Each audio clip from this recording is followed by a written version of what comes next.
Hoje a gente está chegando aí, 10º episódio da série Deixa eu Viver a Boa Nova, em Gálatas. Já estamos partindo já para a parte final da série. A gente vai ter esse episódio e mais 2, mais 3. Isso, esse mais 3. E a gente vai finalizar essa série pela carta aos Gálatas, tá? E hoje o nosso trecho é Gálatas capítulo 5, versículo 1 ao versículo 15. Gálatas 5, do 1 ao 15.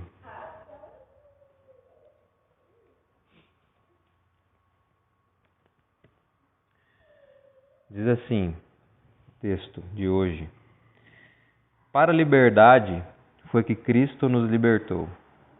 Permanecei, pois, firmes, e não vos submetais de novo a jugo de escravidão.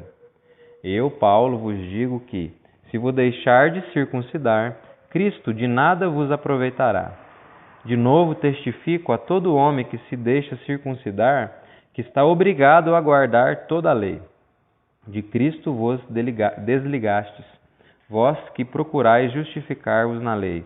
Da graça decaístes, porque nós, pelo Espírito, aguardamos a esperança da justiça que provém da fé. Porque em Cristo Jesus nem a circuncisão nem a incircuncisão tem valor algum, mas a fé que atua pelo amor. Vós corrieis bem, quem vos impediu de continuardes a obedecer à verdade? Esta persuasão não vem daquele que vos chama. Um pouco de fermento leveda toda a massa. Confio de vós no Senhor que não alimentareis nenhum outro sentimento, mas aquele que vos perturba, seja ele quem for, sofrerá condenação. Eu, porém, irmãos, se ainda prego a circuncisão, por que continuo sendo perseguido? Logo está desfeito o escândalo da cruz. Tomara até se mutilassem os que vos incitam à rebeldia. Porque vós, irmãos, fostes chamados à liberdade. Porém, não useis da liberdade para dar ocasião à carne. Sede antes servos uns dos outros, pelo amor. Porque toda a lei se cumpre em um só preceito, a saber, amarás o teu próximo como a ti mesmo. Se vós, porém, vos mordeis e devorais uns aos outros, vede que não sejais mutuamente destruídos. Amém? Vamos orar. Deus, nós te agradecemos mais uma vez por nos reunir. Nos agradecemos mais uma vez porque o Senhor nos permite estarmos desfrutando, Pai, da comunhão, estarmos em torno da sua palavra, podendo assentar na sua mesa também, mais uma vez. Muito obrigado, Senhor, por quem o Senhor é, que o Senhor fala conosco. E quero te pedir, Deus, que nesse momento o seu Espírito venha abrir mesmo o nosso entendimento, venha ferir os nossos corações com a sua palavra. Em nome de Jesus, Pai, que nós possamos sair daqui internalizando, Pai, a verdade que o Senhor tem do Evangelho para nos comunicar nesse domingo, nesse dia do Senhor. Pai. Em nome de Jesus, te peço. Amém. Então, gente, quando a gente olha para esse trecho de hoje, a gente precisa lembrar o que Paulo já desenvolveu até aqui, né, nessa carta aos Gálatas, né? E principalmente o que foi desenvolvido aqui nos trechos anteriores, né, mais próximos aqui desse que a gente lê hoje, né? E o que a gente vê, se a gente observar o contexto anterior, aquilo que a gente vem desenvolvendo ao longo dos episódios, a gente vai ver que Paulo ele falou bastante sobre a condição de justos que a gente desfruta em Cristo. E se nós desfrutamos de uma condição de justos, justificados, né? Portanto, nós estamos livres, sem pendências para com o Criador. Esse é um paralelo muito interessante que a gente precisa lembrar. Paulo enfatizou isso. Nós temos uma condição de justos pela obra de Cristo. Portanto, nós então somos livres, não somos escravos. Mas livres em que sentido? livres por não ter mais pendências com o Criador. Entende? Esse é um ponto. Então Paulo está fazendo sempre esse paralelo, ele veio construindo, né? Esse paralelo daquilo que é alcançado pela fé, em contraste com aquilo que é alcançado pelas obras da lei. É aquilo que a gente falou algumas semanas atrás, né? Sobre o caminho da ordenança e o caminho da promessa. A ordenança requer conformidade, obediência, e a promessa requer fé, crença. São dois caminhos distintos. Né? Por isso que a lei ela tem o seu objetivo, ela vai levar a um objetivo específico, e a promessa vai nos levar a um outro fim, a um outro objetivo, que é a justiça, a justificação. Né? Só que quando a gente olha isso que Paulo desenvolve, isso pode nos parecer algo, né? Muita gente começa a pensar em algumas questões, e Paulo sabia disso, né? Muita gente ia começar a pensar que essa condição de justificados, de justos, né? E esse caminho de liberdade, que agora a gente pode desfrutar sem pendências com o Criador, né? Que é uma condição da realidade do Evangelho, que o Evangelho nos comunica. Isso vai parecer para muitos que essa realidade não nos conduz a levar uma vida santa, por exemplo. A levar uma vida que se conforma com a lei de Deus. Pô, é livre, não tem pendência com Deus, então o cara vai viver do jeito que quer, né? Só que não é bem assim, né? Só que às vezes parece isso, né? Por quê? Porque existe uma ênfase na fé, né? Na confiança nas obras de Deus, ou seja, na promessa, e não fé e confiança nas obras de competência humana. Ou seja, só que o que Paulo está sempre enfatizando aqui é que obras de competência humana, a carne, tem a ver com as vontades e os desejos humanos. Tem sempre essa ênfase na fé e não nas obras de competência humana. Então parece que o esforço humano é deixado de lado, né? E isso parece que a ideia de santificação, de conduzir uma vida santa, parece que fica um pouco no vácuo, né? Só que daí, quando a gente vai chegando nesse trecho de hoje, a gente vai ver que Paulo, percebendo isso, né?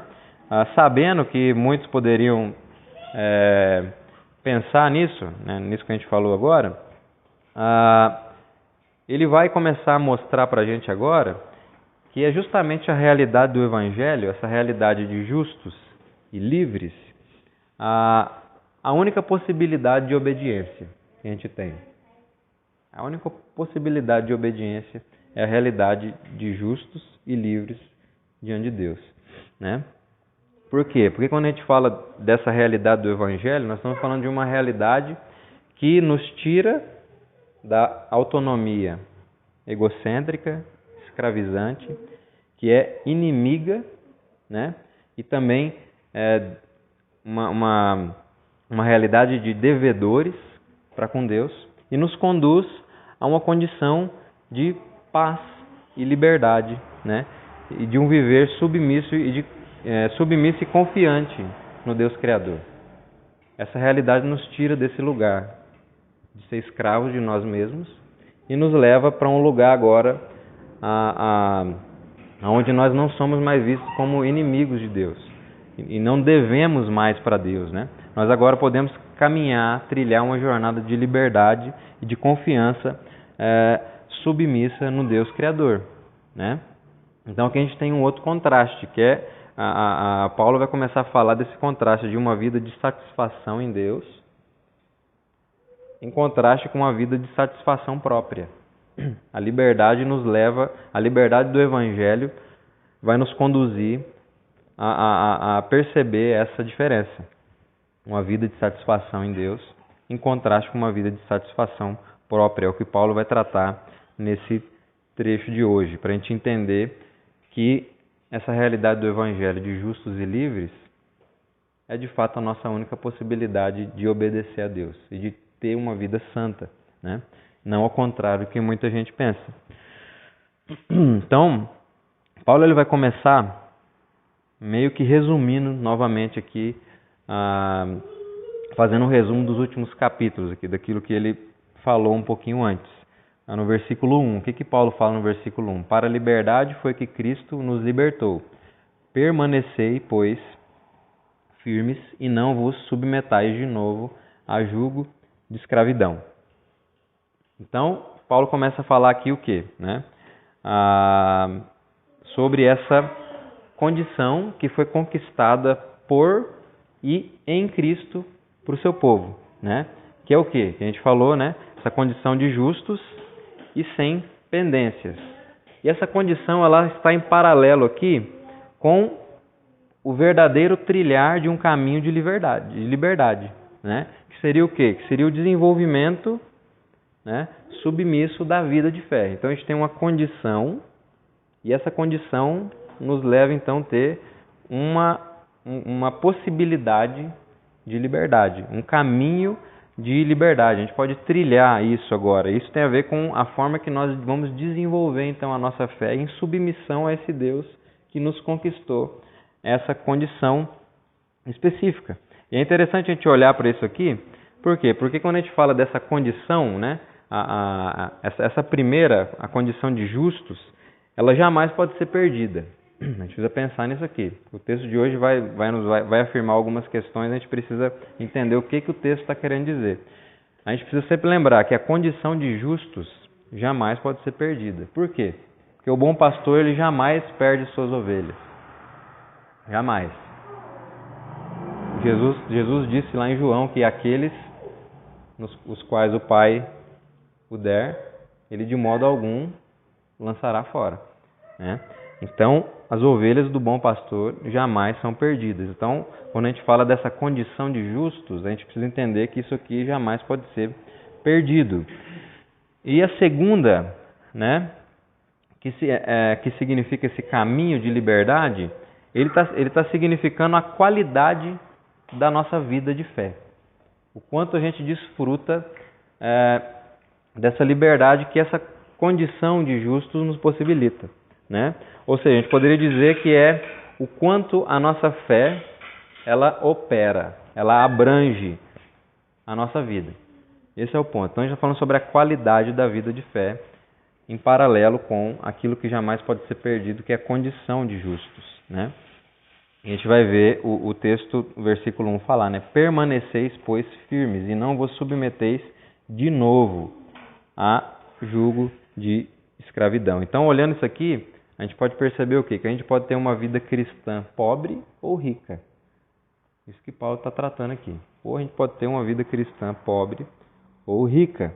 Por quê? Porque a condição ela é de fato irrevogável, nossa condição de justos, né? Mas a qualidade ela pode variar. A forma que a gente desfruta disso pode variar. Né?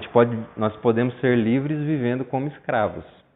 Essa é uma realidade que Paulo está tratando aqui. Né? Por isso que a gente precisa sempre lembrar de algo que a gente sempre enfatiza, que é que o Evangelho ele deve fazer parte do todo da vida do crente. O Evangelho não é uma realidade que trata do começo da caminhada de fé.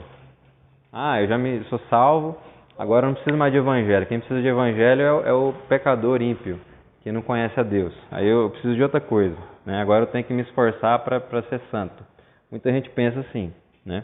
Só que não, o evangelho ele precisa ser constantemente anunciado para nós, relembrado. O evangelho precisa estar constantemente sendo nos confrontando. Por quê? Porque a gente precisa que ele abarque o todo da nossa vida. Né? Por quê? Porque a gente vai sempre entender que ou a gente vive uma vida que é firmada na fé no Evangelho, fé naquilo que Deus está fazendo, ou então a gente vai ter uma vida que vai ser mais marcada por algo firmado nas vontades e competências humanas. É a qualidade da nossa vida de fé. Cristo nos dá uma condição, e essa condição nos abre um caminho de liberdade sem pendências diante de Deus.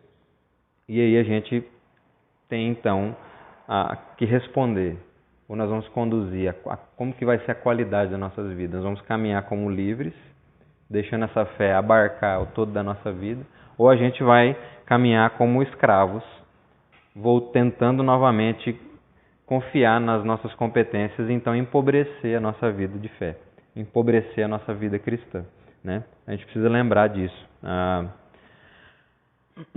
Por que a gente precisa lembrar disso, gente? Porque a confiança na obra de Cristo, a justificação, né, e a libertação é o que abre caminho para o desenvolvimento da nossa fé, né? Que é uma vida de desfrute dessa condição que Ele nos possibilita, né? E o crente que trilha o caminho da liberdade, né, assegurado pela condição de justificação, é aquele que desfruta e se apropria das dádivas derramadas em nós pela obra de Cristo. Esse é um ponto, né? O crente que trilha esse caminho de liberdade é aquele que consegue desfrutar daquilo que Cristo está derramando em nós graciosamente. Isso aqui tem a ver com um pouco dessa ideia que eu falei da fé operosa. Isso é uma das virtudes do Evangelho na nossa vida. Essa fé que constantemente opera para que a gente esteja cada vez mais firmados e confiantes no Deus da nossa salvação, né? E o contrário disso, o contrário de trilhar esse caminho, né, de liberdade assegurado pela condição de justificação, o contrário disso é o caminho da competência humana, né? Aquele que é agraciado com uma condição justa, só que ele não trilha e não desfruta daquilo que essa condição possibilita, né? Isso seria um caminho sem proveito.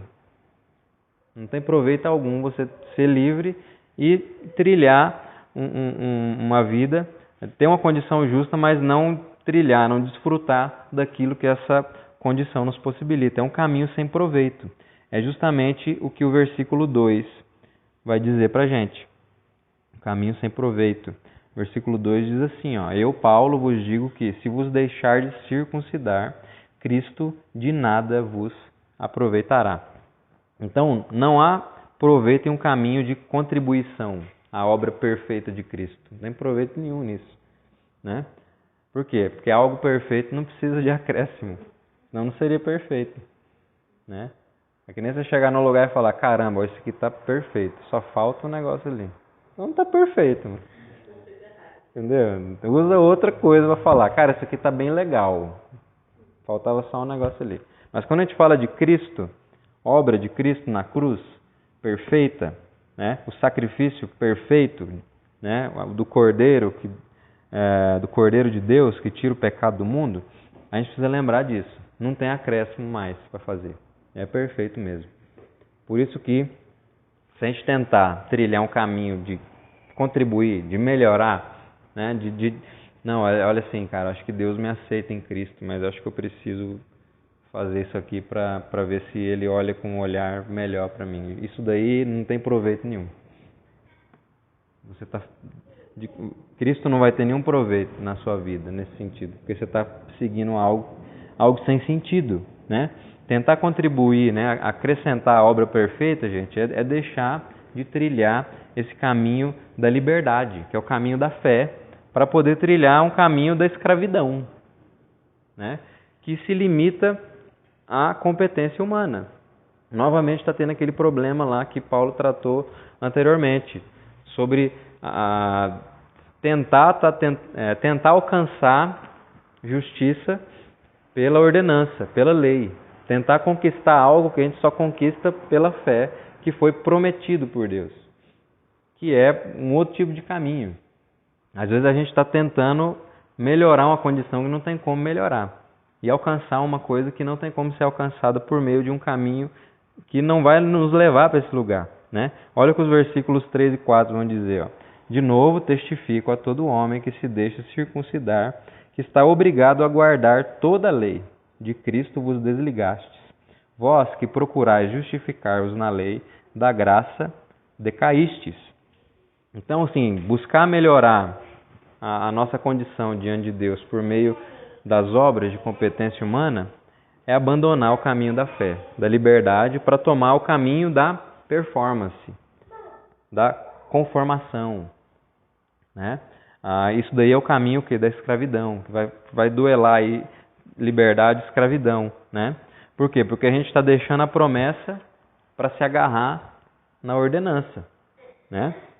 E como a gente já viu, o resultado da lei, da ordenança, ela é apenas revelar que a gente é escravo do pecado. Esse é o objetivo da lei, da ordenança, né? Não se alcança mais do que isso no esforço, né, de se conformar para a lei. A única coisa que a gente vai conseguir é isso, é ver que a gente não consegue guardar a lei, ver que a gente é pecador, né? Então a gente não pode melhorar a nossa condição diante de Deus por meio dos nossos esforços. Não tem como, não dá, né?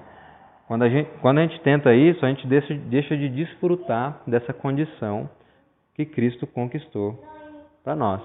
E aí vem esse texto, né? De Cristo vos desligastes, da graça decaístes, né? Nós, que nem eu falei, nós estamos seguros na condição de salvos, mas a gente assume novamente uma postura de insegurança e de medo. Por quê? Porque a gente está meio que tomando aquela ideia de agradar ou de contribuir com a divindade. Isso nos coloca num lugar inseguro. Entende? É um lugar complicado. Você ficar o tempo todo tentando agradar uma divindade para ver se ele vai te responder melhor ou não. Isso daí não dá, gente. E aí é interessante porque no Diáspora a gente falou um pouco sobre isso, que a gente volta uma referência lá no versículo 1 para um detalhe que às vezes a gente passa batido. Que Paulo vai dizer, não submetais de novo a jugo de escravidão. Isso aqui é interessante por quê? Porque os Gálatas aqui não eram judeus, eles eram gentios. Havia alguns judeus convertidos ali, mas a maioria eram gentios. Então, assim, como submetar de novo a jugo de escravidão no que se refere à lei, se eles nem eram judeus, né? Como assim? E Paulo está fazendo aqui, gente, um paralelo bem interessante, que às vezes a gente que passa batido para a gente. Aquele povo, os Gálatas eram pagãos. Eles eram pagãos. Eles tinham essas práticas de apaziguar a divindade, né?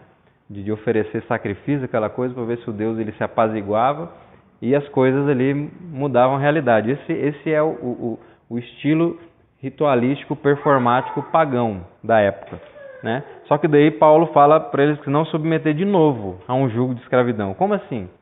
O que Paulo está mostrando para a gente aqui é que um conservadorismo moralista ele é igualmente escravizante como um liberalismo amoral pagão. É a mesma coisa no fim das contas. Entende? No fim das contas é a mesma insegurança. É a mesma ideia de estar tentando resolver as coisas por si só. Não tem gente, né? Não tem jeito. É porque ambos são caminhos centrados nas competências humanas. O liberalismo moral pagão e o conservadorismo moralista. Ambos estão centrados nas competências humanas. E ambos colocam a gente em uma postura de insegurança e de medo, porque a gente nunca sabe como que a nossa divindade vai estar. A gente nunca sabe se o que a gente está fazendo está sendo bom o suficiente, né?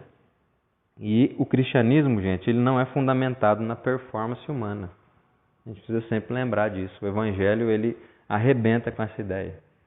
O cristianismo não é fundamentado na performance humana. Por quê? Porque o cristianismo ele é fundamentado na performance de Cristo. Esse é o ponto que a gente precisa lembrar. Cristo é o caminho onde nós nos encontramos, né, que nem a gente falou alguns domingos atrás, com a verdade da lei e a vida da promessa.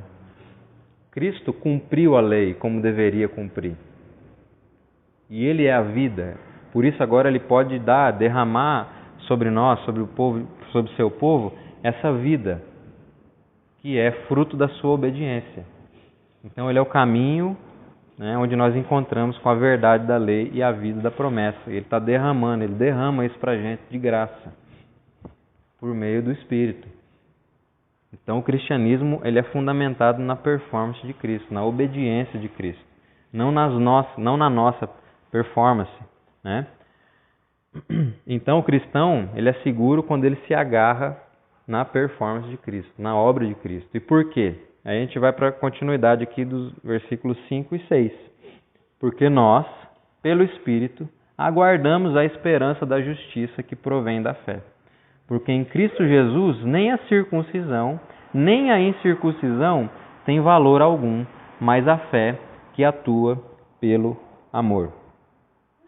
A gente falou no encontro do Membrana essa semana, quinta-feira, algo bem interessante que tem a ver um pouco com que esses versículos aqui apontam, sobre que nem a circuncisão e nem a circuncisão tem valor algum, né?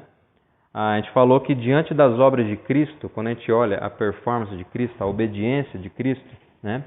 A lei, né? O que ele conquistou obedecendo aquilo que Deus esperava que fosse obedecido, quando a gente, diante dessa obra, né? Da obra de Cristo, todas as possibilidades humanas, gente, elas precisam ser consideradas impossibilidades diante disso.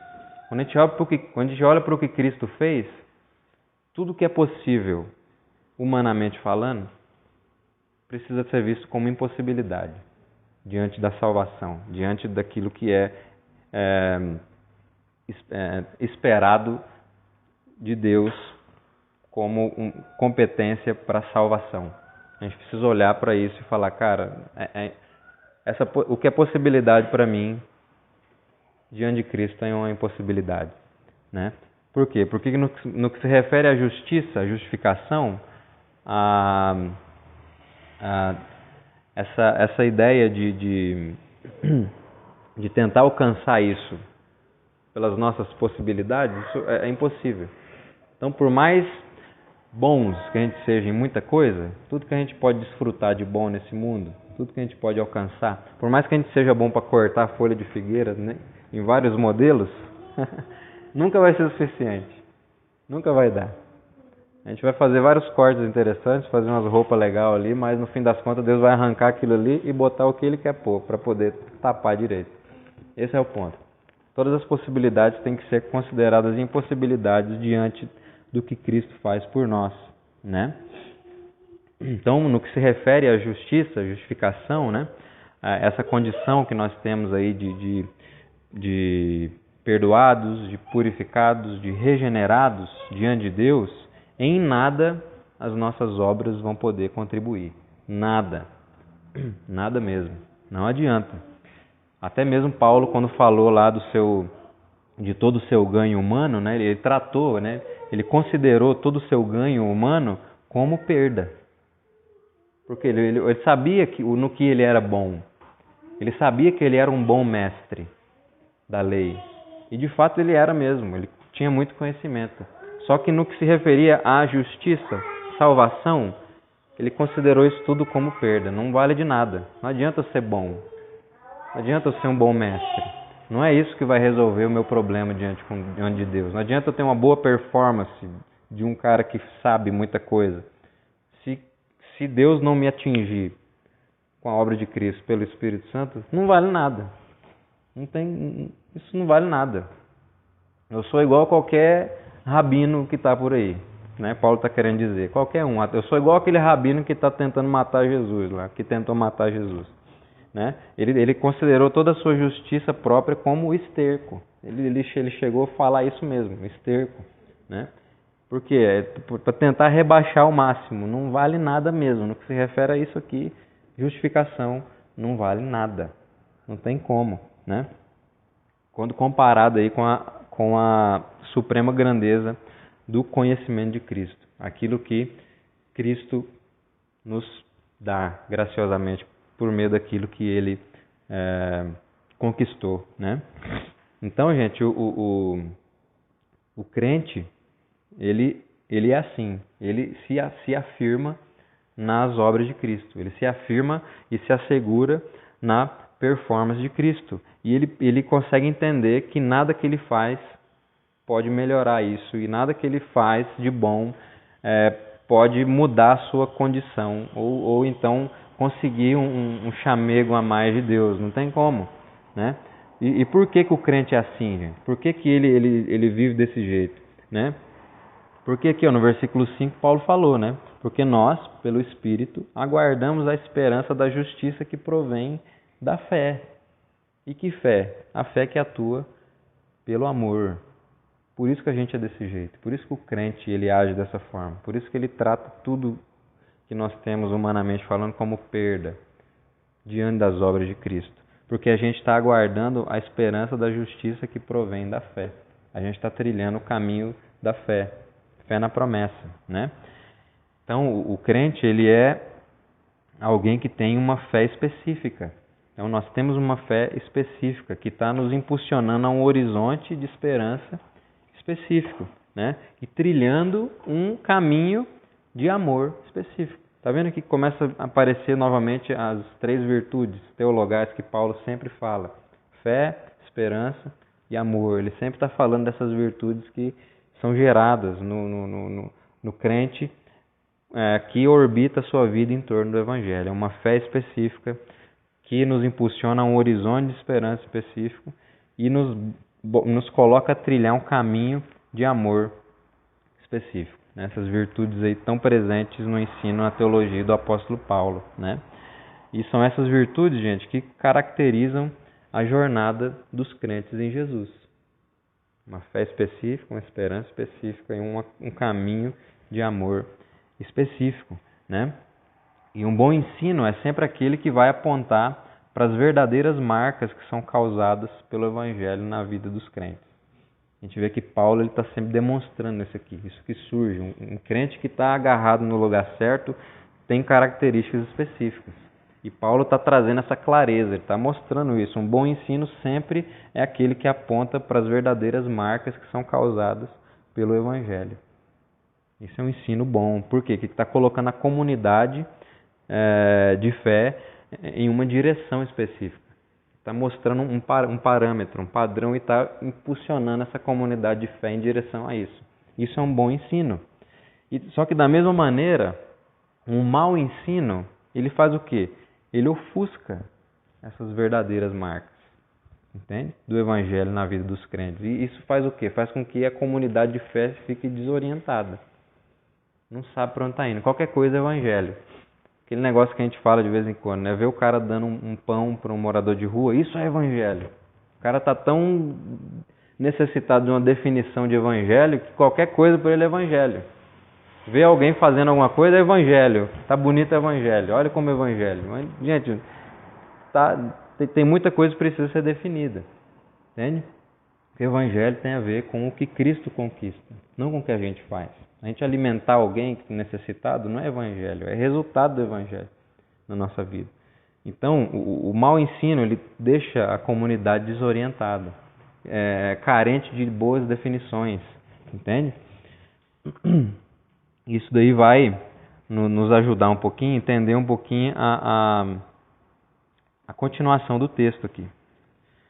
Entre os versículos 7 e 12, por exemplo. Olha o que Paulo vai dizer aqui no versículo 7. Vós corrieis bem. Quem vos impediu de continuardes a obedecer a verdade? Aqui é interessante porque Paulo está apontando para um agente negativo externo. Cara, vocês estavam indo bem, mas não é capaz, irmãos convertidos, né? Provavelmente ele testemunhou da conversão desses irmãos. E tanto que no começo, quando ele encaminha a carta aos Gálatas, ele encaminha para as igrejas, né? A Galácia. Então ele está enviando para irmãos, mesmo que estão vivendo essa situação de confusão aqui. Só que é interessante que ele está mostrando que existe um agente externo. Então, cara, vocês estavam percorrendo bem essa jornada aí. Só que aconteceu alguma coisa. Quem que vos impediu de continuar? Né? Quem vos impediu de continuar a obedecer a verdade, a se submeter àquilo que de fato é o Evangelho? Então ele está apontando para um agente negativo aqui. E no versículo 8 ele vai dizer o seguinte: essa persuasão não vem daquele que vos chama. Ou seja, ele já vai começar a eliminar. Esse agente não tem nada a ver com aquele que chamou vocês. É externo. Eu sei que essa desorientação que vocês estão tendo aí vem de fora. Não tem nada a ver com o que a gente ensinou. De Deus que não é. Porque quem chamou vocês não ensina nada disso daí. Entendeu? Aquele que vos chama não ensina isso que vocês estão falando. Não tem nada a ver com isso, né?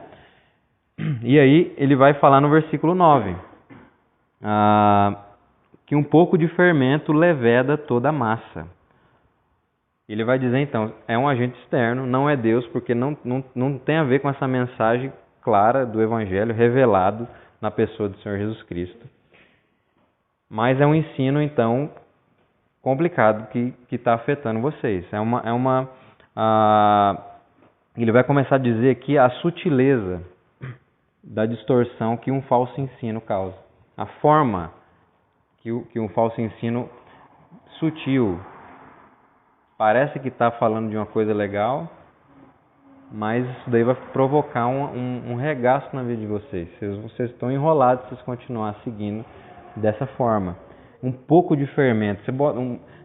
A quantidade de trigo, por exemplo, para a quantidade de fermento, se a gente for ver, para quem faz pão, eu não faço, mas eu vejo a Carol fazer de vez em quando, a quantidade, gente, é muito diferente. A quantidade de fermento para a quantidade de trigo. Mas o que o fermento causa na massa é cabuloso.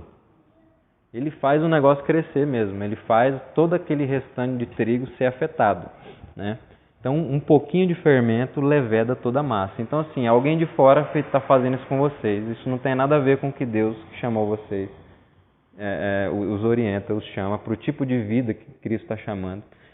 Isso é complicado, porque esse ensino, por mais sutil que vai levar vocês para um caminho complicado. E aí Paulo vai falar no versículo 10, ó, confio de vós no Senhor, que não alimentareis nenhum outro sentimento, mas aquele que vos perturba, seja ele quem for, sofrerá a condenação. Então, assim, Paulo acredita na verdadeira conversão daqueles irmãos, né? Que nem eu falei, ele está escrevendo às igrejas na Galácia. Então ele está mandando essa carta para irmãos. Então ele crê na conversão dos irmãos.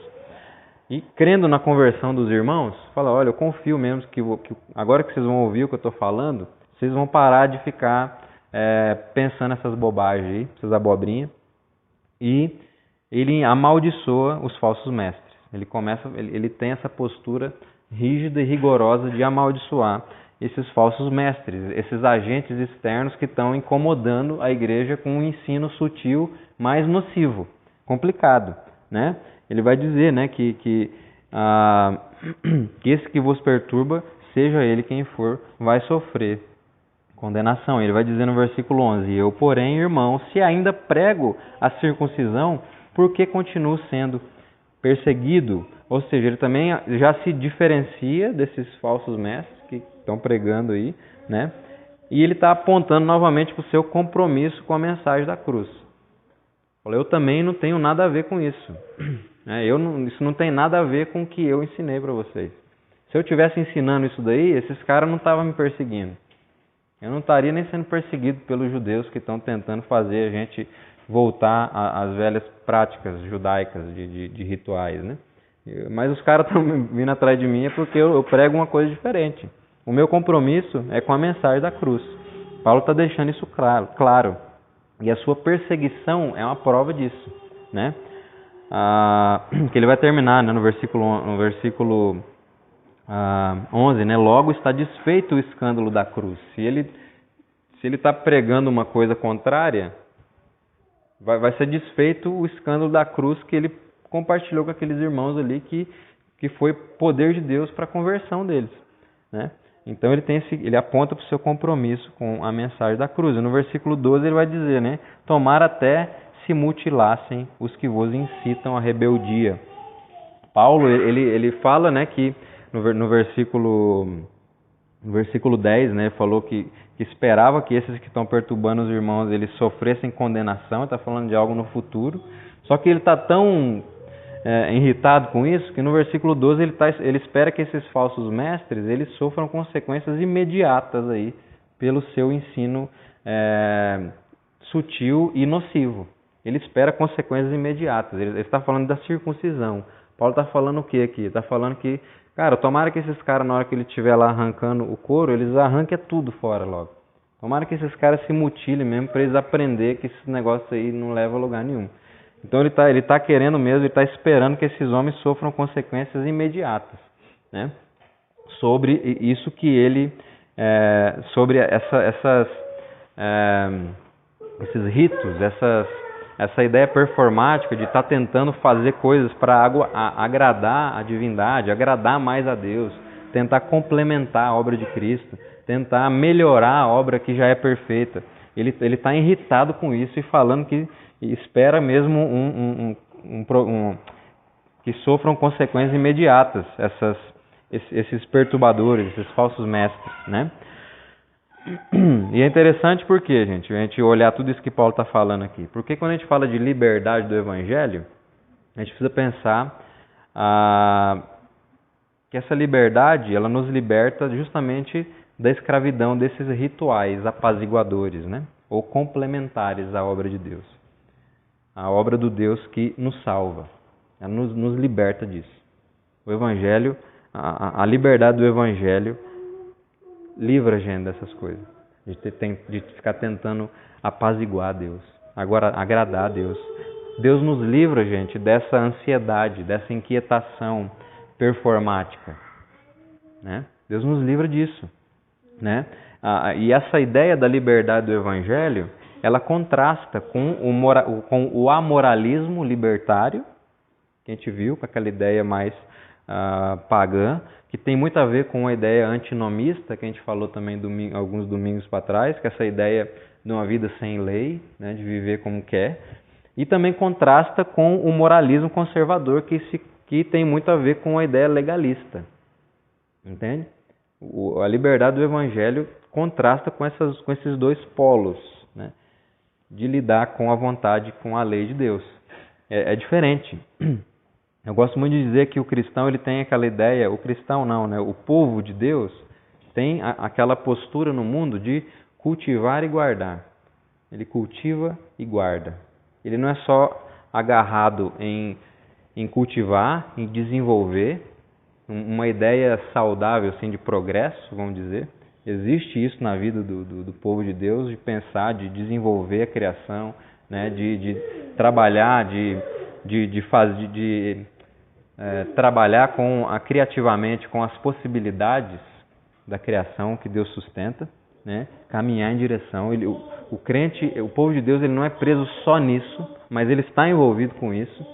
Só que, diferente daquele povo que acha que é só progresso, é só desenvolvimento, o ser humano caminha progredindo, diferente dessa ideia mais libertária de que o ser humano ele progride para onde ele quer. Né? A gente está caminhando num progresso humano, a humanidade está progredindo, vamos chegar a um nível, né? Diferente dessa ideia, o crente, o povo de Deus, ele está progredindo e se desenvolvendo para onde Deus quer. Essa é a diferença. A gente trata o mundo da forma que Deus quer. A gente trata as potencialidades da criação da forma que Deus quer que a gente trate elas. É um tipo de avanço diferente. E também tem um aspecto de guardar, de conservar. O povo de Deus também não é preso só na conservação. Entende? Pedro Dutti fala um negócio legal, que é tipo abraçar a árvore e não deixar acontecer mais nada, e ficar naquilo ali. Entendeu? O povo de Deus também não tem essa ideia de conservação arbitrária. Conserva o que quer, porque é útil. Isso foi útil em tal momento da história, isso aqui a gente tem que conservar. Isso aqui foi útil para a civilização X, Y lá em tal lugar. Isso aqui a gente tem que conservar também. Esse modelo de família aqui funcionou legal. Acho que isso aqui a gente precisa conservar e implantar isso daqui à força em tudo quanto é lugar. O crente não lida com conservar desse jeito. A gente conserva o que Deus quer. Pronto. Só que e a gente conserva do jeito que Ele quer também. É o que Deus quer, do jeito que Ele quer. E Ele falou que Ele está escrevendo a sua lei nos nossos corações. Então a gente precisa até se contentar com o tempo que a gente consegue obedecer Ele. Parou para pensar nisso? O Espírito que escreve a lei de Deus nas nossas mentes e nos nossos corações. E Ele escreve no tempo dele, gente. A gente tem que se contentar e crer nisso. Ele está escrevendo. Pequei aqui, não queria fazer isso. Estou descontente. Mas você precisa crer que Ele está escrevendo que você vai deixar um dia de fazer o que você não quer fazer. Quer dizer, o que você quer fazer, mas que Deus não quer que você faça. Né? A gente precisa crer nisso. Então a gente lida com essa questão de avanço e de conservação como Deus quer, no tempo dele, na forma dele. Só que a gente lida com essas coisas, a gente não abraça nenhum dos dois polos, né? E fica brigando. Ou a gente é antinomista, que vamos avançando do jeito que a gente quer, e nem legalista de sair conservando coisas à força do jeito que a gente quer e o que a gente acha que é útil. Não é bem assim, né? Por quê, gente? Porque a realidade do Evangelho ela contrasta com essas duas posturas, né? E isso é o que é transmitido em um ensino fiel e saudável do Evangelho, né? Ela não quer dizer, não tem nada a ver com a nossa forma de se posicionar no mundo, assim, a nossa performance, né? Não diz respeito aos ritmos e aos rituais performáticos, né? Para que Deus nos ame mais, para que Deus nos aceite mais, ou para a gente parecer mais, por exemplo, para a gente poder tipo assim transmitir que nós estamos fazendo a parada melhor, entendeu? No mundo, né? É justamente ao contrário, né?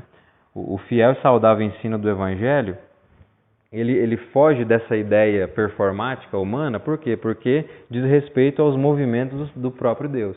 Isso que o Evangelho nos diz, né? Esse Deus que está nos alcançando, está nos inserindo em uma jornada formativa e pedagógica. Nessa jornada formativa e pedagógica que Deus está nos colocando,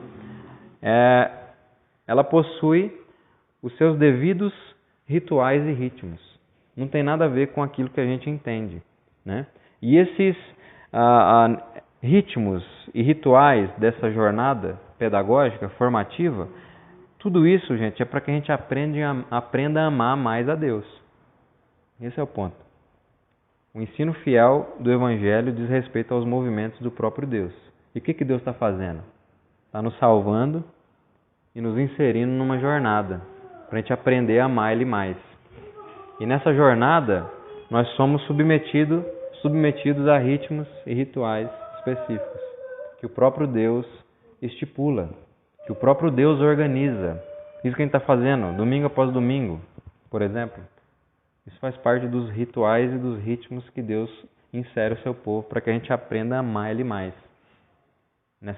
Deus nos insere nessa jornada. Então nós fomos inseridos pelo próprio Deus em uma jornada rumo ao amor, que é o título do sermão de hoje, uma jornada rumo ao amor, rumo ao compromisso relacional de amar a Deus sobre todas as coisas, de aprender a amar a Deus sobre todas as coisas, e assim a gente conseguir se livrar dessa ideia performática de tentar fazer Ele amar a gente mais.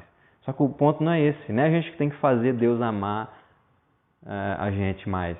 Não é a gente que tem que fazer Deus nos aceitar mais. É Ele que está fazendo a gente amar Ele mais na jornada. Ele que está nos ensinando isso, nessa jornada formativa, pedagógica, para a gente aprender a se lançar nesse compromisso relacional e amar Ele sobre todas as coisas, de todo coração, alma, forças e entendimento, né?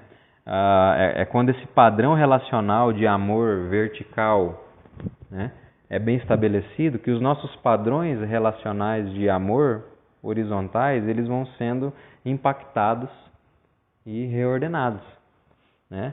A gente se livra da escravidão performática de fé, a gente sai desse lugar de inquietação, de insatisfação, né, de ficar tentando melhorar a forma que Deus nos ama. A gente se livra, né, dessa postura. E a gente começa então a viver uma ordenação dos amores, né? Agostinho chamava de ordo amores, né? E a gente passa a aprender a amar Deus acima de tudo. E aí a indagação que a gente fez lá no início da pregação vai começando a ser respondida agora, né? Aquela ideia que a gente falou lá no início sobre a realidade do Evangelho, essa realidade de que nós somos justos e livres, ela vai levar a gente a viver do jeito que a gente quer, né? Aquela indagação que a gente fez. É isso mesmo? Será?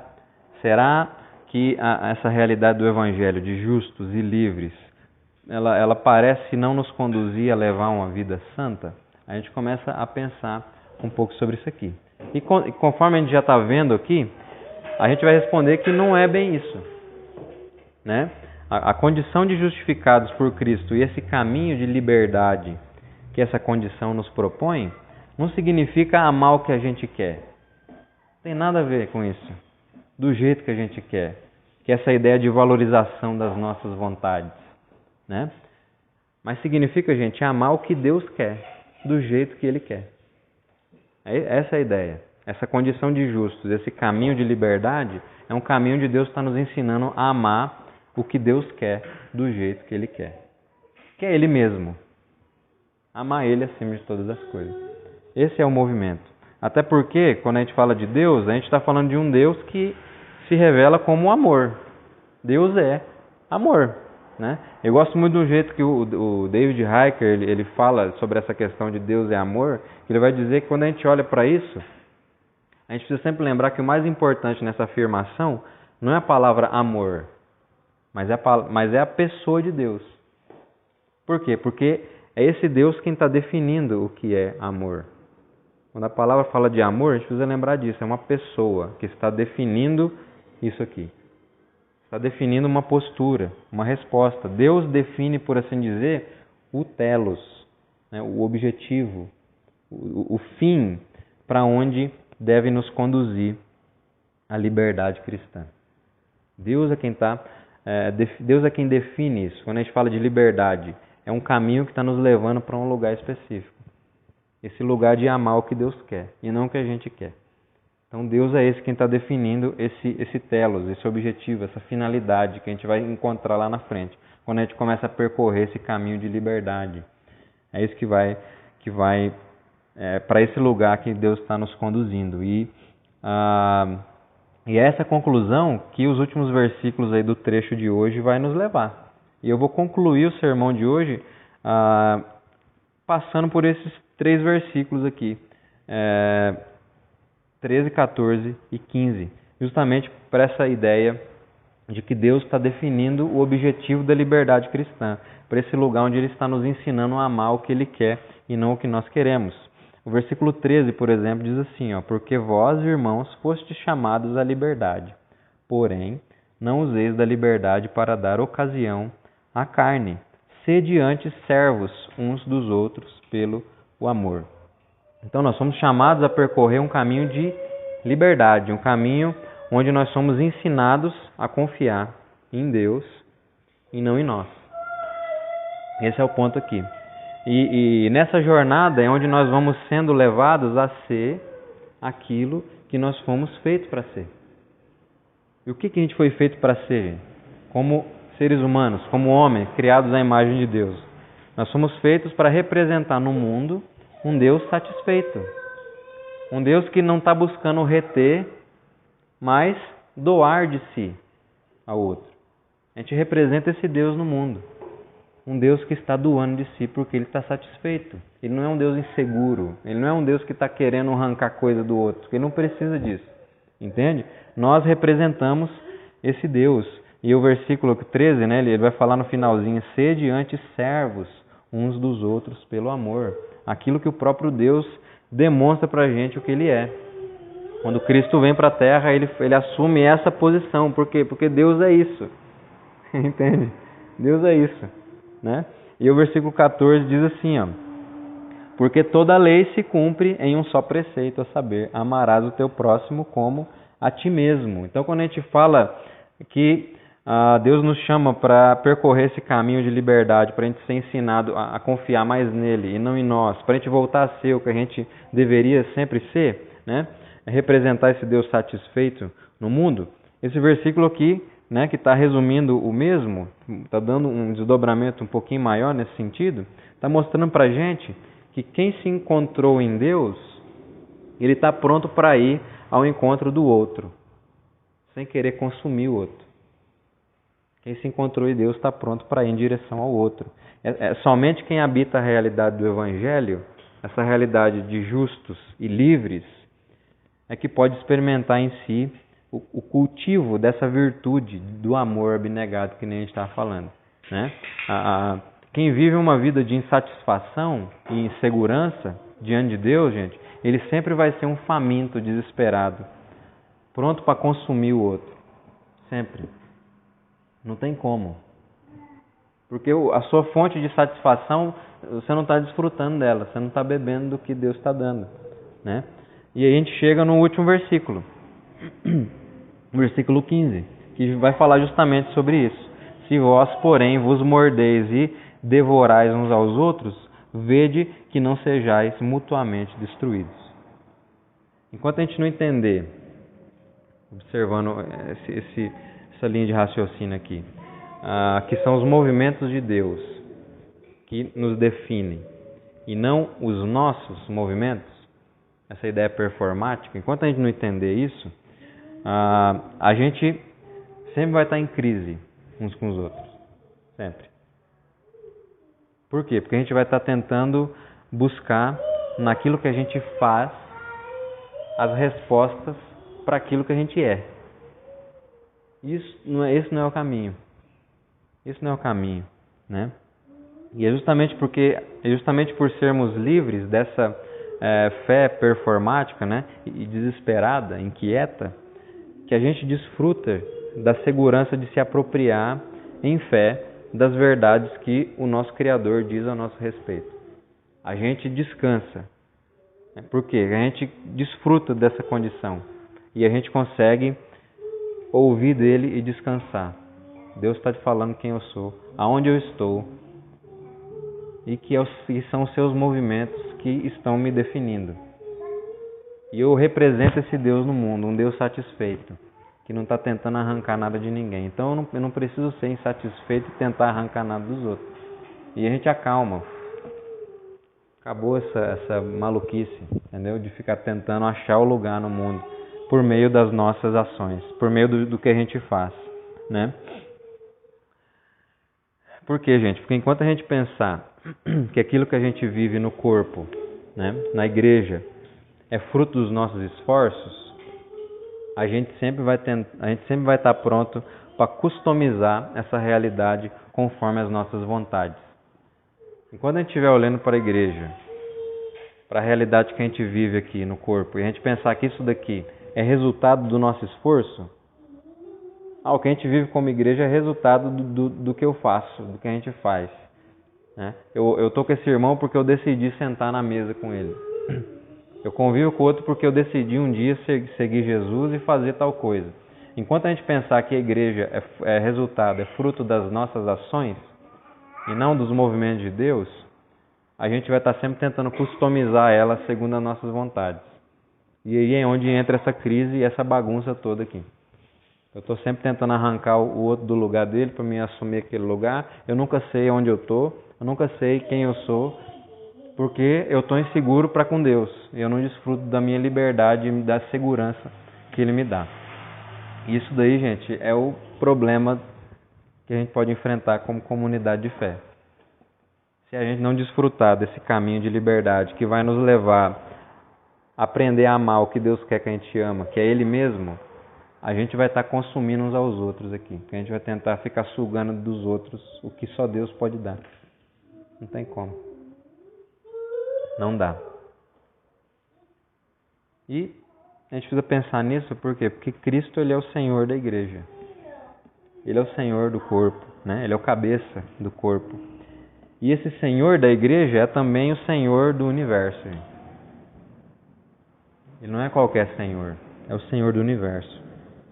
Então, quando a gente fala de ser seguros, estarmos seguros e livres nele, significa que a gente precisa viver a realidade que Ele proporciona e possibilita para nós. A gente precisa se submeter a isso, a essa realidade que Ele está proporcionando, conforme as suas dinâmicas e conforme os seus ritmos. Ele está nos colocando nessa jornada para a gente ser formado e orientado a aprender a amar Ele do jeito certo. E isso tem uma forma, Ele organizou uma maneira disso acontecer. Existem os ritmos, os rituais específicos para que a gente seja moldado, para que o nosso amor seja reordenado. A gente aprenda a amar Deus acima de todas as coisas. Isso acontece quando a gente se submete, quando a gente entende que a reunião do povo de Deus é uma reunião onde eu me submeto.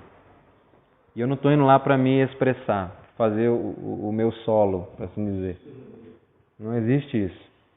Eu estou indo para me submeter àquilo que Deus propõe para mim, para que eu aprenda a amar Ele mais e nesse movimento eu possa tratar meus irmãos da forma correta, como alguém satisfeito em Deus, como alguém que se encontrou nele, está seguro nessa condição e desfrutando desse caminho de liberdade que está levando a gente ao amor, a amar o outro. Amém?